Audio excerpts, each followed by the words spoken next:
What's good, YouTube? This is Admin Umbra, back for another episode of Rocket Daily. I am so happy, Rocketeers, to bring you this episode. This episode is the culmination, the capstone, the perfect battle to close out our coverage of this first dedicated OU team, this Iron Defense mega-pinsir team. This battle was perfect. All the final edits on the team came together.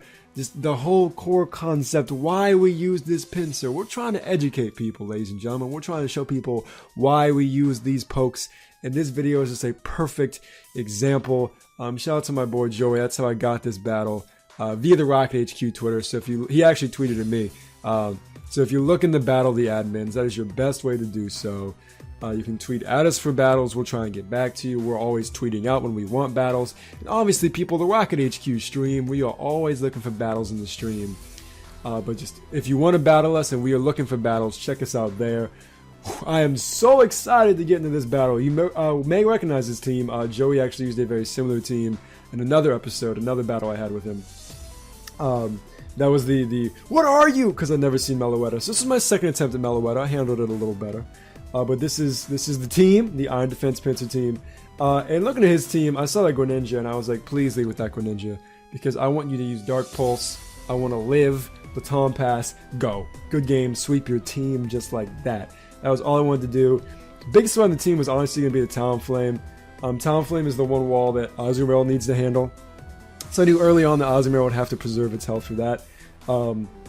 And then I saw the Pinsir. I was like, alright, I really hope we can get the mirror match against our mega-pinsir. I hope we can show the people why we use this set. So without further ado, let's go ahead, jump right into this battle.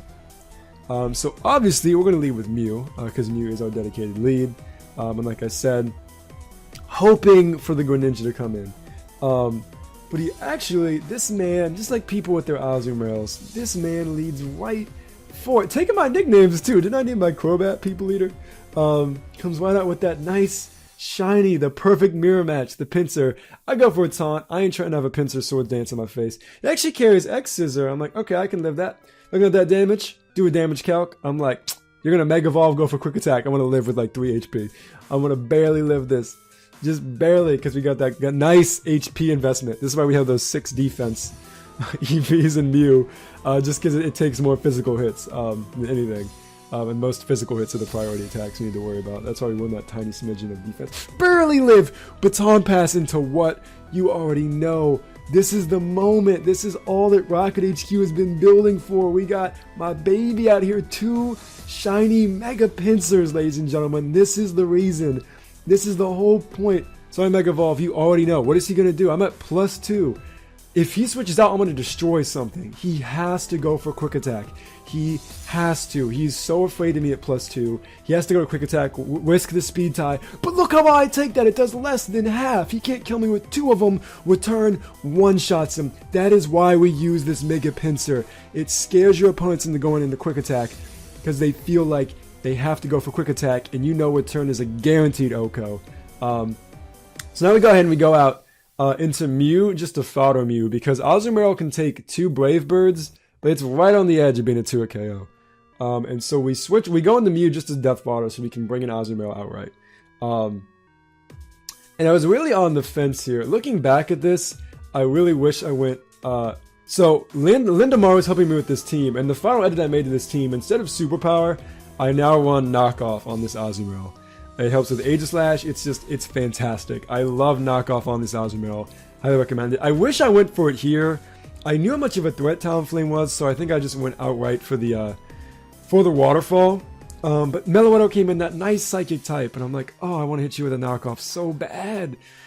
Still does decent damage. Remember, we have no attack investment. And this Meloetta, this man Joey has fought me with this Meloetta. He uses Thunder, not Thunderbolt. He has never missed a Thunder, ladies and gentlemen. In 2 whole games, he has never missed a single Thunder. He has gotten 3 Parahacks. So, like, honestly, that was game-changing, because I would have popped that Meloetta with a knockoff right there. Like, it would have sat down immediately. So this is when the game got really complicated. Again, that's why we want Assault Vest Yeezus, because Assault Vest Azumarill. That's why we want it, people. It does work. So again, I highly encourage knockoff on that set. It is now my default. Shout out to Linda Marf helping me come up with that. So now I'm like, all right, I'm in a very bad situation. I have a paralyzed Azumarill, and this Talonflame is still here. So Azumarill and Chansey make an amazing core.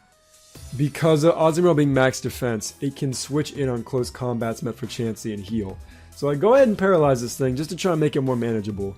And my plan is, I'm hoping that I can wish and get this thing to have a Parahax. Again, that's me hoping the universe will work in my favor. I'm hoping I can get a wish to get Chansey up to full health while this thing is paralyzed. And then Baton Pass a wish to Azumarill. That way Azumarill will be at full health, and it can threaten this thing out.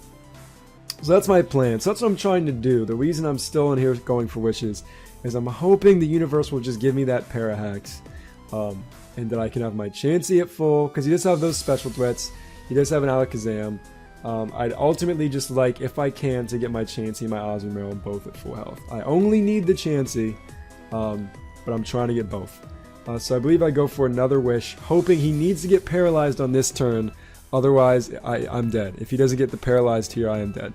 So I go for the wish, and of course he gets the close combat. Not a single Parahax, not a single one. Thank you, universe. It happens. It happens. So now I go into Azumarill, and this is why it's beautiful, because this man is at like minus 800 defense. So there's no way in the world he's going to want to stay in here on a fairy type when he's a fighting type currently. Keep in mind, because we were paralyzed, Jesus comes back out. Because we were paralyzed, get that wish. Oh, I just love it. Get that wish. Because we are paralyzed, he hasn't seen it. So now we go for the knockoff, knowing a switch is about to happen. Bap. Bap. Sit down, Gengar. Oh, I love knockoff on this thing. It is so fantastic. Unfortunately, we're paralyzed. If we were not paralyzed, I would just Aqua Jet and kill this thing. But we're not whisking a Sludge Bomb, even though we're max HP Assault Vest. There's a Talonflame present. We need to conserve our Azumarill for the Talonflame. So unfortunately, I need to sack my baby. It already had the epic standoff, so it's fine.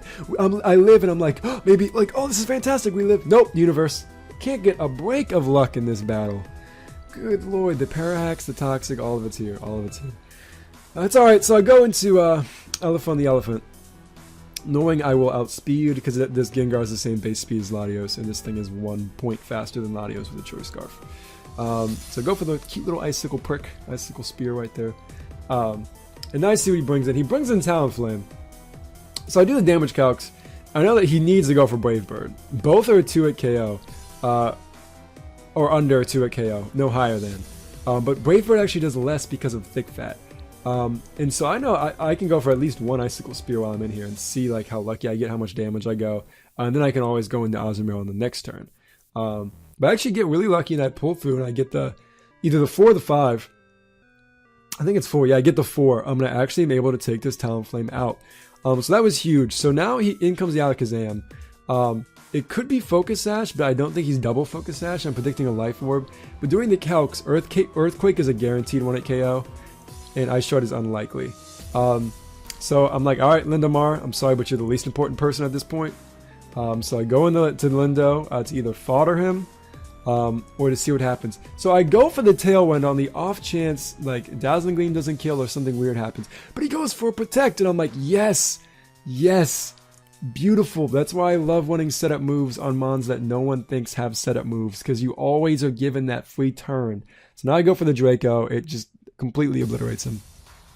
And I know he's probably going to send in his Greninja.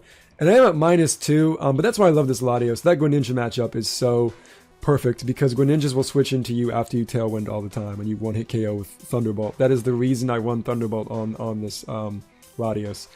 So I go for it at -2. It still does a lot. Like, I'm really happy with that damage. But the important thing is by going for Dark Pulse, he no longer resists ground. So I have a guaranteed one-hit KO on this with Earthquake. I could have gone for Superpower. And so my backup plan was kind of to go for Superpower on the Meloetta. So I come in knowing I can go for Earthquake to KO. And then I want to damage calc on the Meloetta, and I'm like, okay, Earthquake does a lot. So I'm like, alright, he's Parahaxed. I might get a crit, he might get paralyzed. I'm going to stay in and hope for a Parahax and go for Earthquake, because it's a definite 2 at KO. And I do have Azumarill in the back, so I can always go in the Azumarill if I need to. Of course, why would my opponent get paralyzed? Why would Umbra get a break? So Elifon the Elephant unfortunately goes down. I'm looking at this thing's health and I'm like, alright, universe. Come on, Yeezus. So Yeezus is at full, paralyzed. I can only take one Thunder, even with the Solvest. It's a 2 at KO. So I'm like, please, I don't want to go for Aqua Jet because I don't think it'll kill at this point. And we get the knockoff. Yeezus comes through. Sit down, Meloetta. I love it. I love this team. I love this set. I love that final edit of putting knockoff on Azumarill. I think it's just absolutely brilliant. The coverage is fantastic. It does a lot of work. This was the very first battle I changed that, and already it made a tremendous difference. And so I think that, at least for now, concludes my coverage of this team, the Iron Defense Pinsir team. You've seen a lot of this team. There's a lot coming. I want to be starting new teams. I will have already started new teams if you've been watching the streams. But if you want to see any more on this team, please check out the Rocket War Room, which is our public Prezi account. That Prezi account, the link to our Prezi is in the description of this video. It's in the description of every video. That Prezi has an in-depth walkthrough of this whole team. And every video where I've ever used this team is attached to that Prezi. So if you want to see more of these pokes, a very, very easy way to do that. If you want to use these pokes, check out the Rocket Google Drive, the Rocket Armory. There is a showdown text form with these pokes in it. Copy and paste into your team builder. You can use these pokes immediately. So without further ado, that concludes Rocket Daily, this episode at least. I hope you all enjoyed it. Hope you enjoyed this team. Love to hear your thoughts. I'm always working on new teams, always trying to come up with some new creative sets to innovate the game. So hope you all enjoyed this game. If you want to play me, obviously come to the Rocket HQ Twitch streams and follow us on Twitter. But thank you so much for the support, Rocket Nation. You have been absolutely fantastic. Thank you for the love and support. This is Admin Umbra, sending love your way, signing off.